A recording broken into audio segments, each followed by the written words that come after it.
আমরা আল্লাহ তাআলার শুকরিয়া আদায় করি। পবিত্র ইয়াউমুল জুমআ বাদ আছে, দিনই বৈঠকে বসতে পেরেছি। এটা আল্লাহ তাআলা একান্ত মেহেরবানি, একান্ত দয়া।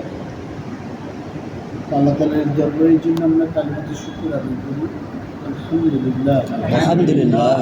দরুদ ও সালাম নবীর প্রতি, যা রেখে যাওয়া আদর্শ, রীতিনীতি, কর্মজীবন বিশ্ব মানবতার একমাত্র মুক্তির পথ, সেই রাসূলের প্রতি দরুদ ও সালাম সকলে পড়ি সাল্লাল্লাহু আলাইহি ওয়াসাল্লাম। সম্মানিত ভাইরা, সবাই আমার পরিচিত, তাই না? সবাই পরিচিত। আমাদের কাজ হচ্ছে একজন ভাইকে আর একজন ভাই একটু দিনের কাজগুলো একটু স্মরণ করিয়ে দেয়। আমরা রুহের জগতে আল্লাহর কাছে বলে এসেছিলাম, আল্লাহ তাআলা আমাদের রুহগুলো সৃষ্টি করার পর আমাদেরকে জিজ্ঞাসা করেছিলেন যে আলাস্তু বিরব্বিকুম, আমি কি তোমাদের প্রভু নই? আমি, আপনি, পৃথিবীতে যারা চলে গেছে, যারা আসবে, যারা আছে, সবাই কি বলেছিলাম? ক্বালু বালা, হ্যাঁ আপনি আমার রব, মানে আপনি আমার পালন কর্তা। আপনার নিয়ম কানুন আপনি যা বলবেন আমরা সেটাই মেনে চলব, আপনাকে সেই রব হিসেবে আমরা মেনে নিলাম। এই কথা বলে আসছি। দুনিয়াতে এসে কী করছি? ভুলে গিয়েছি। ভুলে যাওয়ার বিপরীত শব্দ কী বলেন তো? স্মরণ করা। ভুলে যাওয়ার বিপরীত শব্দ স্মরণ। কোরআনের নাম কি বলেন তো? আল্লাহ পাক বলছে, ইন্না নাহনু নাযালনা যিকরা ওয়া ইন্না লাহু লাহাফিজুন। আমি চাই কোরআন আমি নাজিল করেছি, আর এটা সংরক্ষণ করবে কে? আমি। এখানে কি কোরআন শব্দ আছে? না, জিকির শব্দ আছে। জিকির মানে স্মরণ করা। তার মানে ভুলে যাওয়ার বিপরীত শব্দ হচ্ছে কি? স্মরণ। ওই যে আমি কথা বলে এসেছিলাম, ওইটাই আবার কোরআন আমাকে কি করে দিচ্ছে বলেন তো? স্মরণ করে দিচ্ছে। কোরআন পড়বেন, আমি কি বলে এসেছিলাম ওইটা আমাকে কি করে দিচ্ছে? স্মরণ করে দিচ্ছে। আমরা দিনী ভাই, আমাদের আল্লাহ পাক সৃষ্টির লক্ষ্য উদ্দেশ্য আছে। আমাকে আপনি কেন সৃষ্টি করেছেন? শুধু শুধু তো সৃষ্টি করে নাই। আমি বা আপনি পৃথিবীতে কোনো কিছু তো শুধু শুধু সৃষ্টি করি না। একটা ঘর যদি নির্মাণ করি তার পিছনে লক্ষ্য উদ্দেশ্য আছে। একটা গাড়ি বানালে তার পিছনে লক্ষ্য উদ্দেশ্য আছে। কোথাও গেলে তার পিছনে একটা লক্ষ্য উদ্দেশ্য আছে না নাই? আছে। আমি আপনি কোনো কাজ দেখা যায় যে লক্ষ্য উদ্দেশ্য ছাড়া করি না, তাহলে এই পৃথিবীর শ্রেষ্ঠ প্রাণী তাকে মহান আল্লাহ তাআলা বানালেন লক্ষ্য উদ্দেশ্য ছাড়া? লক্ষ্য উদ্দেশ্য ছাড়া নয়। আল্লাহ তাআলা তার কাজের জন্যই আমাদেরকে বানিয়েছে, তার কাজের জন্যই আমাদেরকে পছন্দ করেছে, তার কাজের জন্যই আমাদেরকে বাছাই করেছে। আল্লাহ তাআলার কাজের জন্য ফেরেশতার কি অভাব ছিল? না। অভাব ছিল? না, অভাব নেই।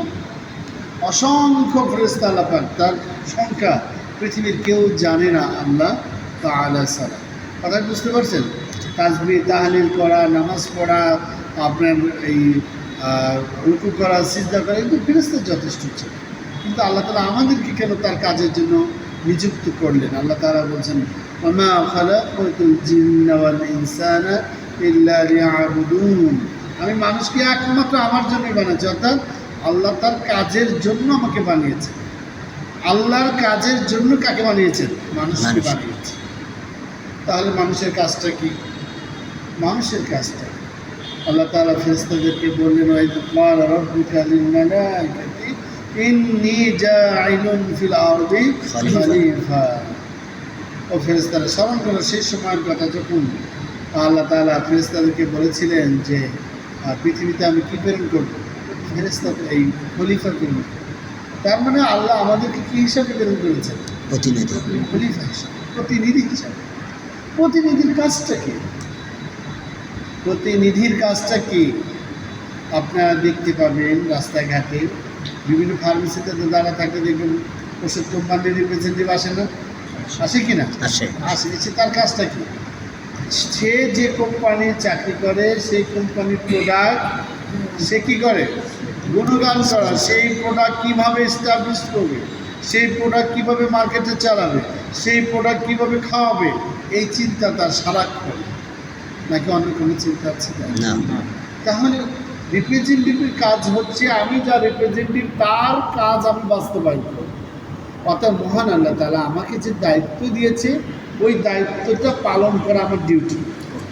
ওই দায়িত্ব পালন করা আমার কি ডিউটি, আমার কর্তব্য, আমার দায়িত্ব।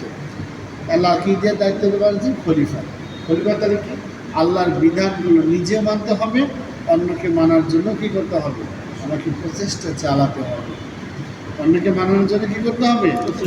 প্রচেষ্টা চালাতে হবে। আল্লাহ তাআলা কোরআনে আরেকটা আয়াত বলছেন, পরিচিত আয়াত, আমি কিন্তু বলছি, আমি শুধু স্মরণ করি, আমান আহসানু কাওলান মিম্মান দাআ ইলাল্লাহি ওয়া আমিলা সালিহান ওয়া ক্বালা ইন্নানি মিনাল মুসলিমিন। ওই ব্যক্তির চাইতে উত্তম কথা আর কার হতে পারে? ওই ব্যক্তির চাইতে উত্তম কথা আর কার হতে পারে যে মানুষকে আল্লাহর দিকে আহ্বান করে? মানুষকে কিসের দিকে আহ্বান করে? আল্লাহর দিকে আহ্বান করে। তাহলে আমি নিজে যখন আল্লাহর খলিফা হব, এরপরে কাজ হচ্ছে অন্যকে আবার কার দিকে ডাকা? আল্লাহ সুবহানাহু ওয়া তাআলার দিকে আহ্বান করা। এর চাইতে ভালো কাজ পৃথিবীতে নাই। বলেছেন কে? আল্লাহ সুবহানাহু ওয়া তাআলা। আল্লাহ তাআলা বলেছেন। তার চাইতে ভালো কথা কেউ কারো হতে পারে যে মানুষকে আল্লাহর দিকে ডাকে। আমরা কি সেই ভালো মানুষ হতে চাই? আমরা কি সেই ভালো মানুষ হতে চাই? ইনশাআল্লাহ। তাহলে আমাদের ডিউটি কি করতে হবে বলেন তো? নিজেরও আমল করতে হবে, অন্যকেও আল্লাহর দিকে কি করতে হবে? নিজেও আল্লাহর গোলাম হব, অন্যকেও আল্লাহর গোলাম হওয়ার জন্য আহ্বান। বুঝতে পেরেছি আমরা? অন্যকে আল্লাহর গোলাম বানানোর জন্য আহ্বান।